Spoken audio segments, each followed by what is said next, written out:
तुम्हारा अन्नदाता। पग पग पर है संग तुम्हारे अन्नदाता। लहू किसानों का बन के पसीना सींचता है धरती का सीना। मेहनत का तेरी हक दिलवाने, नई तकनीक नई खोज बताने। पशुधन को गुणवान बनाना, पौध सुरक्षा को सिखलाना, खेती के सब गुर समझाने, भारत का सरताज बनाने। आठों पहर है संग तुम्हारे अन्नदाता अन्नदाता। नमस्कार, आप सभी का स्वागत है अन्नदाता कार्यक्रम में। आपके साथ मैं हूं सोनाली सिंह। हमारे देश के किसान जन का पोषक है, वह श्रम का देवता है, अन्नदाता है। उसमें ही भारत की आत्मा निवास करती है। ऐसे ही किसानों की प्रगति के लिए हम खेती बाड़ी से जुड़ी हुई बहुत सी नई लाभकारी जानकारियां हर रोज सुबह लेकर आते हैं। तो चलिए कार्यक्रम शुरू करने से पहले देखते हैं क्या है आज के अन्नदाता में। गर्मी के मौसम में मुर्गियों की देखरेख का सही तरीका।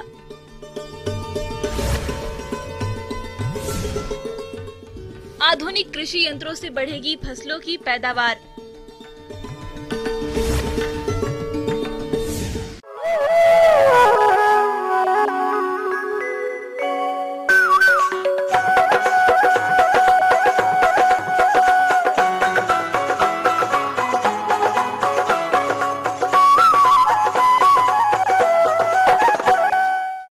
प्रदेश में इस समय तापमान धीरे धीरे बढ़ रहा है।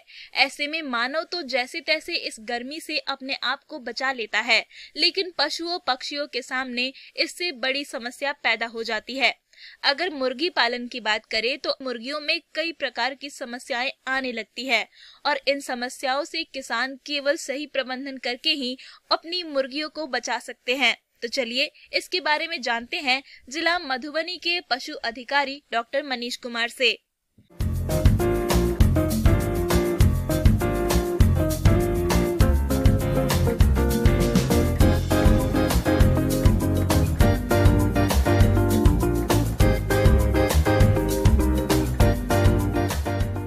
तापमान में वृद्धि होने के साथ ही मुर्गियों में, जो कि दो तरह की मुर्गियां हैं, ब्रॉयलर एवं लेयर, उन दोनों में होने वाली परेशानी किसानों को नज़र आने लगती है। जैसे कि बर्ड अपने पंख फैलाकर बैठते हैं, वो अपने शरीर को ज़मीन से सटाकर रखना चाहते हैं जिससे कि उनके शरीर का तापमान कम बना रहे।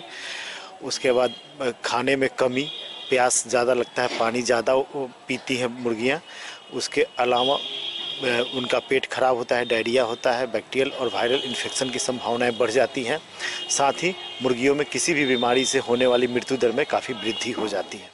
गर्मियों में मुर्गी पालन करने वालों के लिए आवश्यक है कि तापमान की तेजी से मुर्गियों को बचाया जाए, क्योंकि गर्मी अधिक बढ़ने से मुर्गियों की मृत्यु दर बढ़ सकती है। मुर्गियों में अधिक मृत्यु दर होने से मुर्गी पालकों को भारी नुकसान उठाना पड़ सकता है। गर्मी के मौसम में थोड़ी सावधानी से मुर्गियों को तेज गर्मी से बचाया जा सकता है और अधिक से अधिक लाभ कमाया जा सकता है। मुर्गी पालकों को ये सुझाव है कि वो गर्मी आने के पूर्व ही अपने फार्म में ऊपर से एक खर का एक लेयर दिलवा दें और संभव हो तो एक स्प्रिंकलर आता है जो कि काफ़ी कम दाम में 25-30 रुपया में बिकता है। वो एक स्प्रिंकलर ही एक पाइप अपने फार्म में इस छोर से उस छोर तक ऊपर में छत पे दौड़ाएं, जिसमें छेद करके स्प्रिंकलर अपनी आवश्यकता अनुसार हर 2 फीट की दूरी पे एक स्प्रिंकलर लगाएं और स्प्रिंकलर चलाएं, जिससे कि फार्म के छत पे हमेशा पानी का प्रवाह बना रहेगा और फार्म का तापमान कम रहेगा। इसके अलावा वो फार्म में पंखा भी लगा सकते हैं। फार्म में फॉगर होता है, खास करके लेयर मुर्गी पालक फॉगर लगाते हैं। खाना देने का समय में परिवर्तन करते हैं।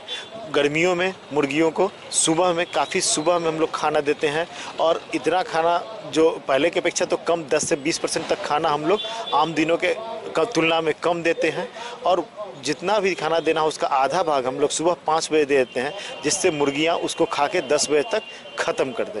10 बजने के बाद केवल हम पानी देते हैं, जिसमें इलेक्ट्रोलाइट की मात्रा हम लोग बढ़ा देते हैं। साथ ही अगर खाने वाला सोडा उपलब्ध हो तो हम लोग उसको भी ऐड करते हैं। गर्मी के मौसम में मुर्गियां दाना कम खाने लगती है, जिससे उनके पोषक तत्वों की कमी होने लगती है। इसीलिए मुर्गियों को पानी में multivitamin, B complex, vitamin C मिलाकर देना लाभदायक रहता है। गर्मी के मौसम में थोड़ी सावधानी से मुर्गियों को तेज गर्मी से बचाया जा सकता है। शाम में 4 बजे के बाद जब वातावरण में तापमान में गिरावट आती है, 4:30, 4, 4:30, 5 बजे के बाद ही हम लोग दूसरे हाफ का खाना लगाते हैं। इससे मुर्गियां जो है कि खाना कम खाती हैं और जिस समय खाती हैं उस समय उनके शरीर का तापमान ठीक बना रहता है। दोपहर के समय कम खाती हैं, जिससे उनमें मृत्यु नहीं होती है। मुर्गियों को दिए जाने वाले दाने को गीला कर सकते हैं। गीला दाना ठंडा होगा, जिसको मुर्गियां ज्यादा सेवन करेगी। परंतु ध्यान रखें कि गीला किया धान शाम तक खत्म हो जाए, वरना उसमें बदबू आ सकती है। लेकिन दाने की बोरी को कभी भी गीला नहीं करना चाहिए। इसके अलावा हम फार्म में जो पर्दा लगाते हैं किनारे पे, उसको हम लोग भिंगा के रखते हैं। कहीं कहीं किसान लोग एक पाइप जो है कि जिसमें जगह जगह पर छेद करके पर्दा के ऊपर लगा देते हैं, जिससे कंटिन्यूअसली पानी का फ्लो होते रहता है। और जो वो पर्दा जूट का लगाते हैं वो हमेशा भीगा रहता है, जिससे उससे होकर फार्म में ठंडी हवा जाती है। सबसे ज़्यादा जो डर इस समय बीमारियों का है वो रानीखेत बीमारियों का है, चूँकि इस समय हवा भी पछुआ पूर्वा ये सब हवा बहते रहती है। और किसी एक फार्म में अगर कोई भी वायरल बीमारी होता है तो इस फार्म से वो 100 मीटर या आसपास के किसी फार्म में ये बीमारी जो है कि फैल सकता है। वायरल बीमारियों से बचाव के लिए हम किसानों को कहेंगे कि मिनिमम सप्ताह में एक बार डिसइंफेक्टेंट का स्प्रे, वैसे डिसइंफेक्टेंट जैसे विरकॉन एस, कोर्सोलिन TH, V904, इन सब का किसी का स्प्रे अपने फार्म में मुर्गियों के रहते हुए भी 5 ग्राम प्रति लीटर पानी में डाल के स्प्रे अवश्य करें। किसान भाइयों, अब लेते हैं एक छोटा सा ब्रेक।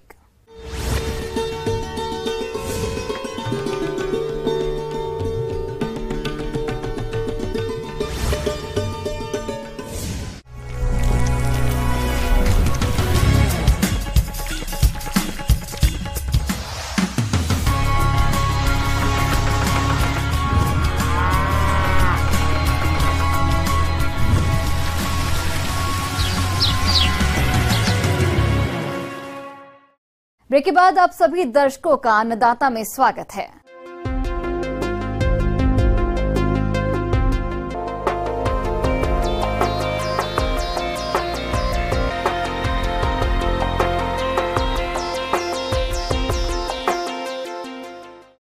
नई और उन्नत तकनीक से किसानों ने फसलों की पैदावार में वृद्धि देखी है। जहां पहले के समय में किसान हल और बैलों से खेती करते थे, वहीं आज के समय में किसान कृषि यंत्रों के इस्तेमाल से अपना समय बचाने के साथ साथ मुनाफा भी कमा रहे हैं। तो चलिए आज हम इन्हीं आधुनिक कृषि यंत्रों के बारे में विस्तार से जानते हैं कृषि विज्ञान केंद्र जिला मुजफ्फरपुर के कृषि इंजीनियर निधि कुमारी से।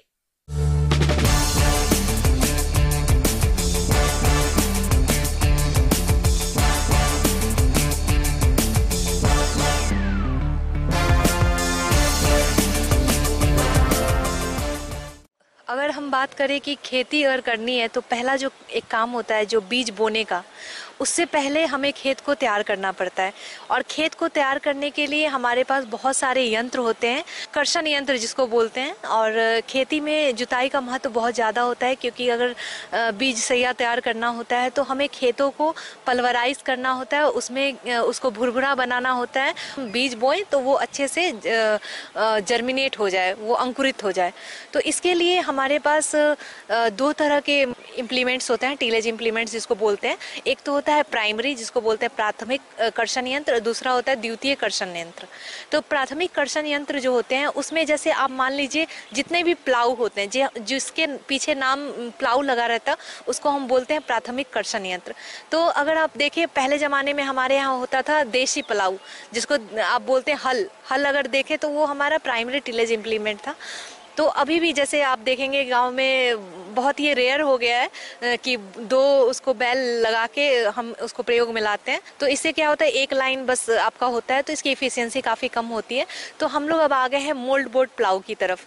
मोल्ड बोर्ड प्लाऊ भी आप चाहे तो इसको बुलॉक से भी चला सकते हैं, जिसको बोलते हैं बैल से चला सकते हैं, और नहीं तो इसको हम ट्रैक्टर ड्रॉन वाला चलाते हैं। तो इससे हमारे 25 से 30 सेंटीमीटर की गहराई पे जुताई होती है।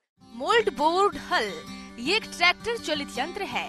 इसका फार छड़फाड़ यानी बार टाइप प्रकार का होता है तथा ये उच्च कार्बन स्टील या कम मिश्रित स्टील का बना होता है। इस हल की जुताई की गहराई का नियंत्रण हाइड्रोलिक लीवर से या ट्रैक्टर के 3 पॉइंट लिंकेज से करते हैं। इस हल से सख्त मिट्टी को भी आसानी से तोड़ा जा सकता है। इसका प्रयोग हरी खादों को मिट्टी में मिलाने के काम में भी होता है। लेकिन ये उसको उतने अच्छे से मिलाता नहीं है, मिक्सिंग नहीं करता है, ये बस कट करता है। तो इसलिए मोल्ड बोर्ड प्लाऊ को हम उतना प्रेफर नहीं करते हैं। लेकिन अगर मिट्टी हल्की है तो आप इसको लेके चला सकते हैं। तो ये होता है एक मोल्ड बोर्ड प्लाऊ। दूसरा एक होता है डिस्क प्लाऊ। डिस्क प्लाऊ में आप देखेंगे कि इसकी जो डायमीटर होती है, व्याज होती है, वो आपकी होती है 60 सेंटीमीटर की। और इसमें आप देखेंगे एक्सल पे आपके बहुत सारे तवे नुमा स्ट्रक्चर, जिसको बोल सकते हैं तवा नुमा स्ट्रक्चर होता है, और ये मिट्टी को स्लाइस की तरह काटता जाता है और आपकी मिट्टी को ये मिलाता जाता है। डिस्क प्लाऊ प्राथमिक भूमि तैयारी करने वाला 3 पॉइंट लिंकेज इम्प्लीमेंट है। ये मिट्टी खुदाई के लिए प्रयोग किया जाता है। आमतौर पर नरम मिट्टी की स्थिति में अधिक उपयोगी है। कुछ डिस्क प्लाऊ में 2 से 4 बॉटम प्लाऊ होते हैं। इसको खुदाई की गहराई और दिशा के अनुसार व्यवस्थित किया जा सकता है। तो इसकी जो ब्याज होती है थोड़ी ज़्यादा होती है, 60 सेंटीमीटर। तो इसका जो एफिशिएंसी होता है थोड़ा ज़्यादा होता है डिस्क प्लाऊ का। उसके बाद हमारा होता है का सबसॉइल प्लाऊ। सबसॉइल प्लाऊ होता है क्या, आप देखेंगे लोगों को कि बहुत सारा रोटावेटर चला चला के उन्होंने हार्ड पैन तैयार किया है, क्योंकि हार्ड पैन तैयार होने से हमारे मिट्टी के नीचे पानी का संग्रह नहीं हो पाता है। मतलब पानी जो है वो एक लेयर 40-45 सेंटीमीटर के नीचे वो जाता ही नहीं है, क्योंकि हमारी हार्ड पैन तैयार हो जाती है। तो हम लोगों को बोलते हैं कि सबसॉइल चलाएं। ट्रैक्टर चलित सबसॉइलर हल। इस हल में एक हरिस होता है जो उच्च कार्बन स्टील का बना होता है। हरिस ऊपर एवं नीचे निकले हुए किनारे को दृढ़ता प्रदान करता है। एक खोखला स्टील का एडॉप्टर होता है जो हरिस के निचले भाग में लगा होता है और फार को मदद प्रदान करता है। इस यंत्र का फार उच्च कार्बन स्टील का बना होता है। यंत्र की गहराई ट्रैक्टर की हाइड्रोलिक प्रणाली द्वारा नियंत्रित की जाती है। हल का प्रयोग गहरी जुताई के लिए किया जाता है, जिसमें मिट्टी की जल धारण करने की क्षमता बढ़ती है। तो ये 60 से 70 सेंटीमीटर के नीचे के हार्ड पैन को तोड़ देता है। इससे पानी का रिसाव खेत में अच्छा होता है, जो हम बोलते हैं कि गर्मियों में भी मिट्टी में नमी संरक्षित रहता है। ये सारे प्लाऊ हमारे प्राइमरी में आते हैं, जिसको बोलते हैं प्राथमिक कर्षण यंत्र। दूसरा जो बोलते हैं हम द्वितीय कर्षण यंत्र होता है। द्वितीय कर्षण यंत्र में आपका जितना भी देखें कल्टीवेटर है, रोटावेटर है, ये सब आपके द्वितीय कर्षण यंत्र होते हैं। और हैरो, ये 3 जो होते हैं मेनली हमारे द्वितीय कर्षण यंत्र हैं। तो कल्टीवेटर में आप क्या करते हैं, कल्टीवेटर आपने देखा होगा कि उसका फ्रेम होता है और उसमें 7 से 13 टाइन्स लगे होते हैं। टाइन्स कैसे होते हैं, शावल जैसे होते हैं, और इसमें एडजस्टेबल नट भी होते हैं। मतलब अगर आप चाहें तो उसकी दूरी को घटा या बढ़ा सकते हैं। तो कल्टीवेटर में क्या होता है, ये थोड़ा अच्छा माना जाता है, क्योंकि इसमें आप मिट्टी को पलटते भी हैं और मिलाते हैं। आप देखेंगे मिट्टी फाड़ की तरह कटता है और मिलता जाता है। तो इसमें कल्टीवेटर भी बहुत अच्छा काम करता है और काफ़ी प्रचलित है कल्टी के नाम से अपने यहाँ। उसके बाद अगर देखें तो दूसरा होता है हमारे यहाँ हैरो। हैरो में हमारे यहाँ डिस्क हैरो काफ़ी प्रचलित है।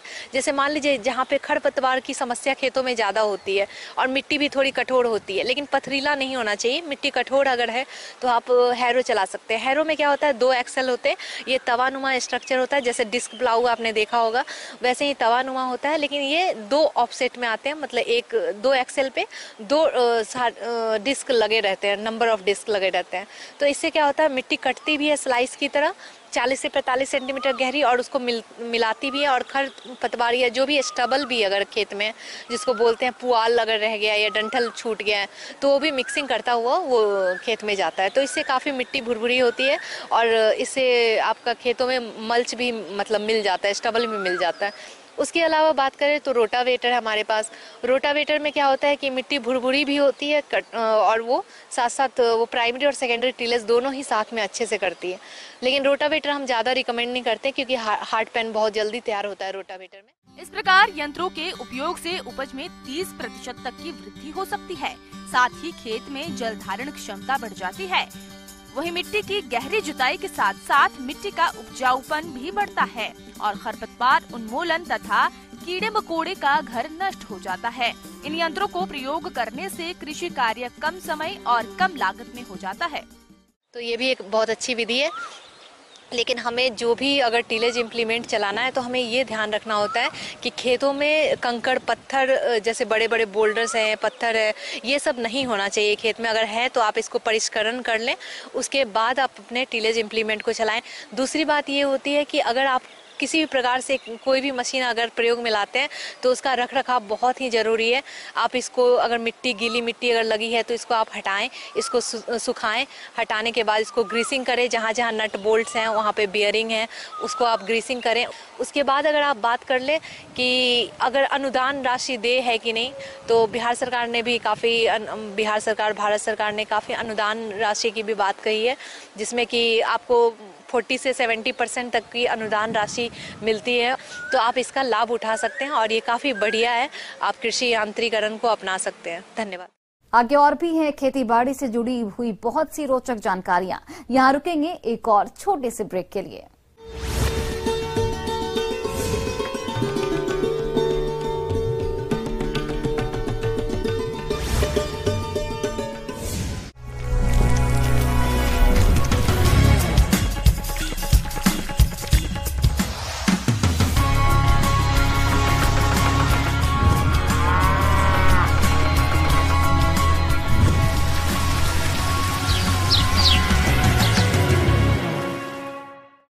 ब्रेक के बाद एक बार फिर से आप सभी दर्शकों का अन्नदाता कार्यक्रम में बहुत बहुत स्वागत है।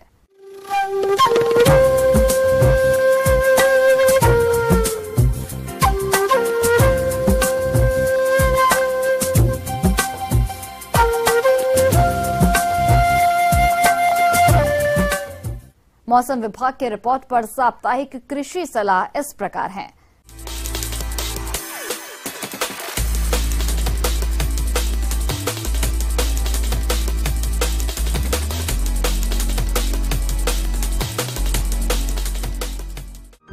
ग्रामीण कृषि मौसम सेवा भारत सरकार और डॉक्टर राजेंद्र प्रसाद केंद्रीय कृषि विश्वविद्यालय पूसा समस्तीपुर के सहयोग से जारी मौसम पूर्वानुमान के अनुसार आगामी दिनों में उत्तर बिहार के जिलों में आसमान प्रायः साफ रह सकता है।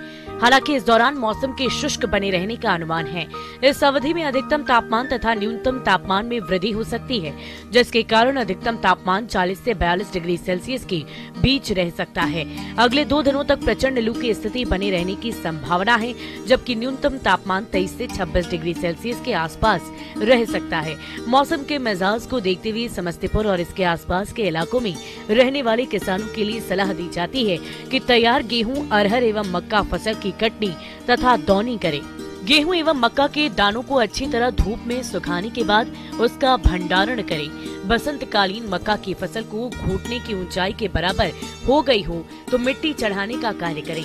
पौधों की आवश्यक नमी के लिए सिंचाई करें। इन फसलों में तना छेदक कीट की निगरानी करें। शुष्क एवं गर्म मौसम इस कीट के फैलाव के लिए अनुकूल वातावरण है, इसीलिए कीट की छोटी छोटी सुंडियां मक्का की कोमल पत्तियों को खाती है। फल स्वरूप मध्य कलिका मुरझाई भी नजर आती है। इस कीट के रोकथाम के लिए क्लोरपाइरिफॉस 1 EC दवा का 2.4 मिलीलीटर प्रति लीटर पानी की दर से घोल बनाकर फसल में समान रूप से छिड़काव करें। मूंग और उड़द की बुआई जल्द से जल्द पूरी करें। विगत माह में बोई गई मूंग एवं उड़द की फसलों में निकाई गुराई एवं बछनी करें। इन फसलों में सघन रोमों वाली सुंडिया की निगरानी करें। ये मूंग एवं उड़द के पौधों के कोमल भागों विशेषकर पत्तियों को खाती है। इस प्रकार इस कीट से फसल को काफी नुकसान एवं उपज में काफी कमी आती है। इसके रोकथाम के लिए फसल में मिथाइल पैराथाइन 50 EC दवा का 2 मिलीलीटर प्रति लीटर पानी या क्लोरपाइरिफॉस 20 EC दवा का 2.5 मिलीलीटर प्रति लीटर पानी की दर से घोल बनाकर फसल में छिड़काव करें। भिंडी की फसल में लीफ हॉपर कीट की निगरानी करें। इसका प्रकोप दिखाई देने पर इमिडाक्लोपिड 1 मिलीलीटर प्रति 4 लीटर पानी की दर से घोल बनाकर छिड़काव मौसम साफ रहने पर ही करें। फलदार वृक्षों तथा वानिकी पौधों को लगाने के लिए अनुशंसित दूरी पर 1 मीटर व्यास के 1 मीटर गहरे गड्ढे बनाकर छोड़ दें। लगाए गए पॉपुलर वृक्षों के चारों ओर निकौनी तथा साफ सफाई करें। आम के पेड़ में मिली बग की निगरानी करें। यह कीट आम के पेड़ में मुलायम डालों और मंजर वाले भाग में बहुतों की संख्या में चिपका हुआ देखा जा सकता है। ये उन हिस्सों से लगातार रस चूसता रहता है जिससे आक्रांत भाग सूख जाता है तथा मंजर झड़ जाते हैं। इस कीट से रोकथाम हेतु डाइमेथोलाइट 30 EC दवा का 1 मिलीलीटर प्रति लीटर पानी की दर से घोल बनाकर पेड़ पर समान रूप से छिड़काव करें। आम के बागीचों में नमी बनाए रखें। लीची के पेड़ में फल बेधक कीट के शिशु जो उजले रंग के होते हैं, ये फलों के डंठल के पास से फलों में प्रवेश कर गुद्दे को खाते हैं, जिससे प्रभावित फल खाने लायक नहीं रहता। इस कीट से बचाव हेतु लीची के टहनियों पर प्रोफेनोफॉस 50 EC का 1 मिलीलीटर प्रति लीटर पानी में घोलकर अप्रैल माह में 15 दिनों के अंतराल पर प्रति पेड़ की दर से छिड़काव करें। किसान भाई लीची के बागीचों में नमी बनाए रखें। टमाटर की फसल को फल छेदक कीट से बचाव हेतु खेतों में पक्षी बसेरा लगाएं। कीट से ग्रसित फलों को इकट्ठा कर नष्ट कर दें। यदि कीट की संख्या अधिक हो तो स्पिनोसेड 48 EC मिलीलीटर प्रति 4 लीटर पानी की दर से छिड़काव करें। गर्म सब्जियां जैसे भिंडी, नेनुआ, करेला, लौकी और खीरा की फसल में आवश्यकता अनुसार निकाई, गुड़ाई एवं सिंचाई करें।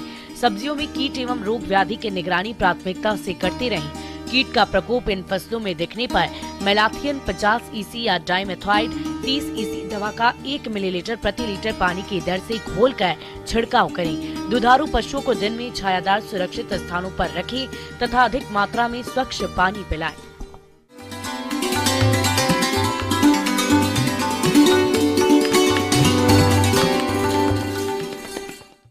आइए जानते हैं अन्नदाता निःशुल्क फोन के माध्यम से पूछे गए समस्याओं का समाधान। आज की अन्नदाता हेल्पलाइन में हमने जिस प्रश्न को शामिल किया है उसे पूछा है गांव तेलिया पोखर, जिला किशनगंज के गंगाराम रंजन ने। आपने आम के बाग में किए जाने वाले जरूरी कार्यों पर जानकारी चाहिए है, तो इसके लिए देखिए कार्यक्रम का यह अंश।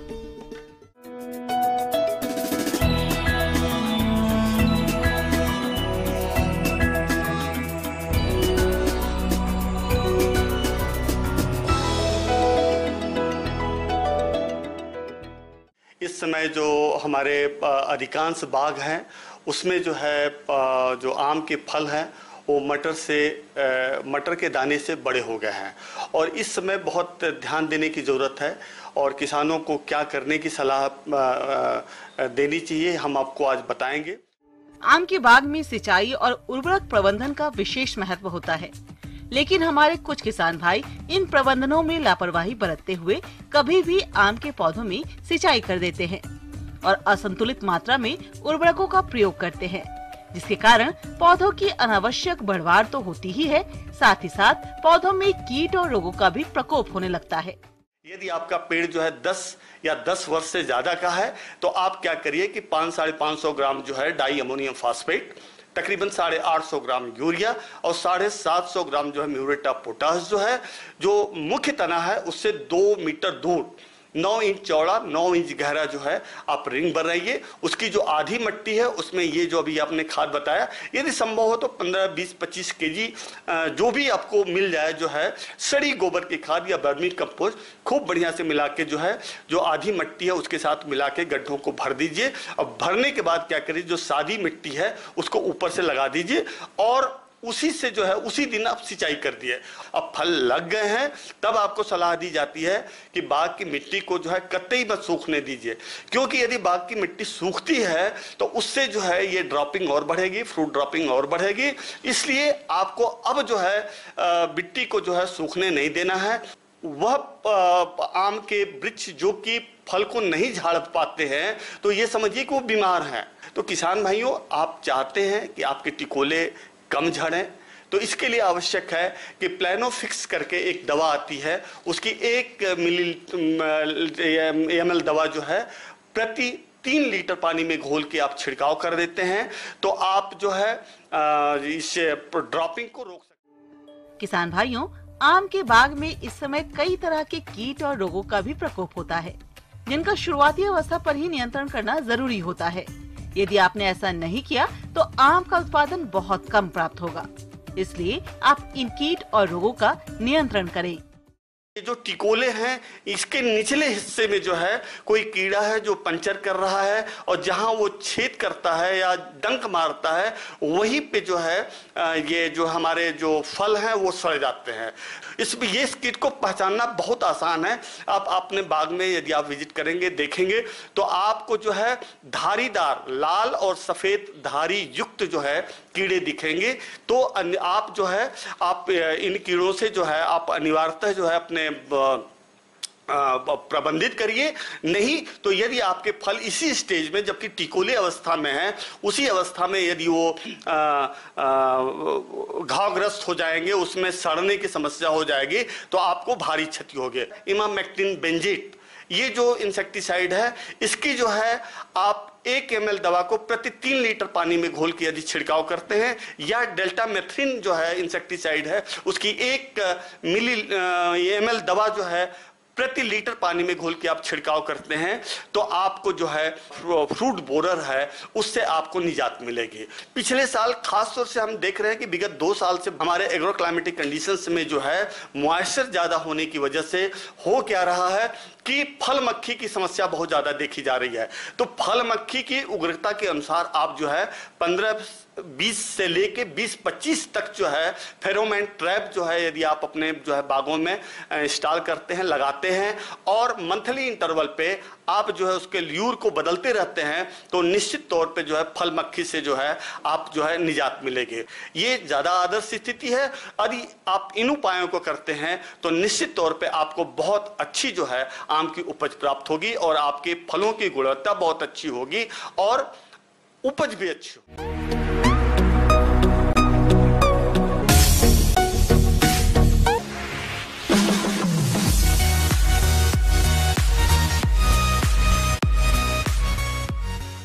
एक नजर डालते हैं राज्य के कुछ मंडियों के प्रमुख फसलों के बाजार भाव पर।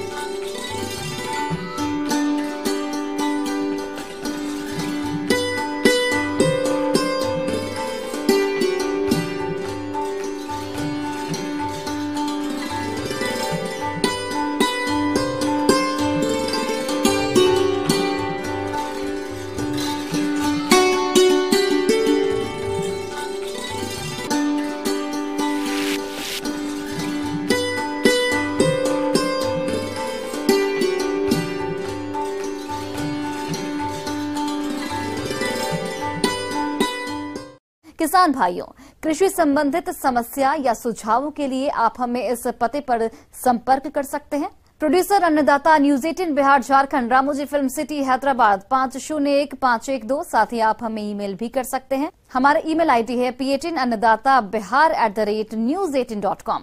इसके अतिरिक्त आप हमें निःशुल्क हेल्पलाइन नंबर 18008892 पर सोमवार से शनिवार सुबह 10 से शाम 4 बजे के बीच संपर्क कर सकते हैं। अब समय हो रहा है आपसे विदा लेने का। कल फिर से आपसे मुलाकात होगी कृषि से जुड़ी महत्वपूर्ण जानकारियों के साथ। नमस्कार।